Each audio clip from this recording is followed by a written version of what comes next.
મજાઓ માણવા નીકળેલા લોકો મોરબીના તંત્ર અને ઓરેવા કંપની દ્વારા વાતે ગાતે ખુલ્લો મુકાયેલો બ્રિજ ના ઓપનિંગના માત્ર 4 જ દિવસમાં મચ્છુ નદીમાં પડી જાય છે અને 135 જેટલા નિર્દોષ લોકોના જીવ લેતો જાય છે।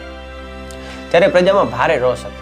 લોકોએ પોતપોતાના સોશિયલ મીડિયામાં સ્ટેટસ, સ્ટોરીઓ, મૃતકોને શ્રદ્ધાંજલિ આપી અને દર વખતની જેમ તંત્રએ પણ પોતાના કામે લાગી ગયું। બધું કોની માથે ઢોળવું, અલગ અલગ પ્રકારની કમિટીઓ બનાવવામાં આવી, મૃતકોના પરિવારને આર્થિક સહાય કરવામાં આવી, ઓરેવા કંપનીના 1-2 નાના મોટા અધિકારીઓની ધરપકડ કરવામાં આવી અને દિવસો નીકળી ગયા।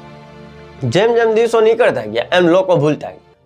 આજે કદાચ 100 માંથી 90 લોકોને તો એ પણ નહીં ખબર હોય કે મોરબી હોનારતના સાચા દોષી કોણ છે।